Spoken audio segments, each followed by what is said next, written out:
Hello বন্ধুগণ, এইগুলো আপনাদেরকে কি দেখাচ্ছি বলুন তো। এইগুলো হচ্ছে আমড়া। এখন বৃষ্টি বাদলের দিনে মুখে খাওয়ারের কোনো রুচি নেই, তাই ভাবলাম এই আমড়া দিয়ে একটা কিছু রেসিপি করে দেখাই।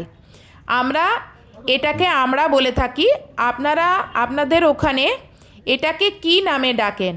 নমস্কার বন্ধুগণ, কেমন আছেন সবাই? আশা করি সবাই ভালো আছেন।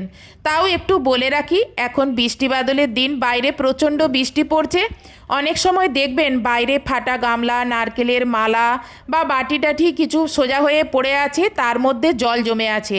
সেই জলের মধ্যে মশা যখন ডিম পাড়বে আর তার থেকে যখন ম্যালেরিয়ার মশা উৎপন্ন হবে, আর সেটা যখন আপনাকে কামড়াবে, আপনার তখন ম্যালেরিয়া রোগ হবে। শুধু আপনার নয়, আপনার প্রতিবেশীদেরও হতে পারে।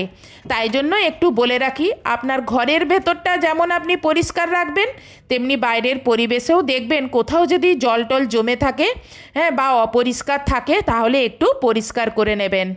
মণ্ডল ব্লগস চ্যানেলে আপনাদের সবাইকে স্বাগত। আমি এই আমড়াগুলোকে জল দিয়ে ভালো করে আগে ধুয়ে নিলাম, তারপরে এগুলোকে লম্বায় এইভাবে টুকরো করে নিলাম। এই রেসিপিটা করতে একটা মশলার দরকার, তা প্রথমে আমি মশলাটা বেটে নিই। প্রথমে শিলটা পেতে ভালো করে ধুয়ে নিলাম, তারপর নড়াটাও ভালো করে ধুয়ে নিলাম।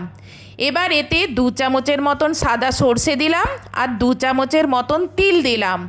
সর্ষেটা একটু কম লাগছিল, আমি আরও একটু দিয়ে দিলাম। আর একটা কাঁচা লঙ্কা দিয়ে আর অল্প অল্প জল দিয়ে এই বাটনাটা আমি বেটে নেব। এই মশলাটা আপনি গ্রাইন্ডারেও বেটে নিতে পারেন, তবে শিলনোড়ায় বাটার একটা আলাদা উপকারিতা আছে।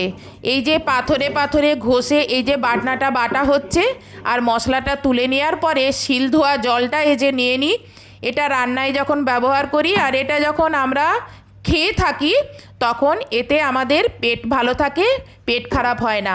বলে শিল ধোয়া জল খেলে নাকি পেট ঠান্ডা থাকে। সেই জন্যই শিলনোড়ায় বাটনা বেটে তখনকার মানুষ খেত, আর সেই জন্যই তখনকার মানুষের মধ্যে একটু রোগ জ্বালাটাও কম ছিল। চলুন রেসিপিটা শুরু করি। প্রথমে গ্যাস জ্বালিয়ে একটা কড়া বসিয়ে দিলাম, আর তার মধ্যে আমি সর্ষের তেল দিলাম। যে কোনো আচার বলুন, চাটনি বলুন, সর্ষের তেলেই ভালো হয়। এবার ফোড়নে দিলাম 5 ফোড়ন।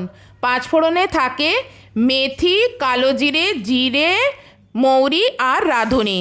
ব্যাস, তারপরেই কুচানো আমড়াগুলো দিয়ে নেড়ে চেড়ে এর মধ্যে 1/2 চামচের মতন হলুদ আর 1 চামচের মতন নুনটা দিলাম।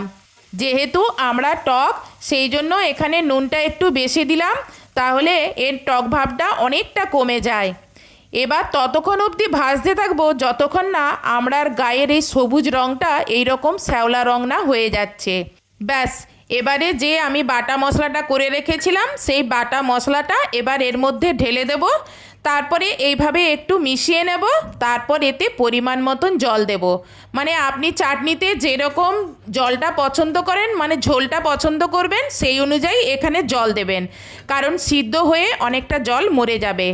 যতক্ষণ না আমরা সিদ্ধ হচ্ছে ততক্ষণ অবধি ঢাকা লাগিয়ে রান্না করব, আর মাঝে মাঝে ঢাকা উঠিয়ে একটু নেড়ে চেড়ে দেব। এই দেখুন আমরা কি সুন্দর রান্না হচ্ছে। চলুন এবার ঢাকা খুলে দেখি আমড়াগুলো সিদ্ধ হলো কিনা। এই দেখুন কি সুন্দর আমড়াগুলো সিদ্ধ হয়ে গেছে। আমড়াগুলো খুব তাড়াতাড়ি সিদ্ধ হয়ে যায়। এখানে কিন্তু আমি চিনি দিইনি, আগে কিন্তু সিদ্ধটা করে নিলাম। কি বলুন তো, আগে যদি চিনি দিয়ে দেন তাহলে আমড়াটা সিদ্ধ হতে টাইম লাগে। সেই জন্য আগে সিদ্ধ করে নেবেন, তারপর এতে আপনার পছন্দ অনুযায়ী আপনি পরিমাণ মতন চিনি দেবেন। আমরা টকটা কম খাই, সেই জন্য একবার দেখে নেওয়া ভালো যে ঠিকঠাক হলো কি না। ওরে বাবা, কি সাংঘাতিক টক! এত টক আমরা খাই না, আমার হাজবেন্ডও খায় না। সেই জন্য ঘুরে আমি আবার চিনি দিলাম, দিয়ে তারপরে এটাকে নেড়ে চেড়ে এটাকে ঢেকে আবার কিছুক্ষণ রান্না করব। তারপরে আবার আমি ঢাকা খুলে দেখব এবারে ঠিকঠাক হলো কিনা। এই চাটনিটা খেতে আমাদের তো দারুণ লাগে। ফাইনালি আরেকবার দেখে নিলাম, যদি ঠিকঠাক থাকে গ্যাস বন্ধ করে চাটনিটা নামিয়ে নেব। দেখলেন তো কত সহজ আমড়ার এই চাটনি। এবার আপনারাও এইভাবে বানিয়ে একবার ভাতের সঙ্গে খেয়ে দেখুন, কি তাড়াতাড়ি ভাতগুলো খাওয়া হয়ে যাচ্ছে। শুধু তাই নয়, একবার যদি এইভাবে একটু বেশি করে বানিয়ে নেন, আপনি ফ্রিজে রেখে 1 সপ্তাহ ধরে খেতে পারবেন। আজকের এই ভিডিওটা আপনার কীরকম লাগলো?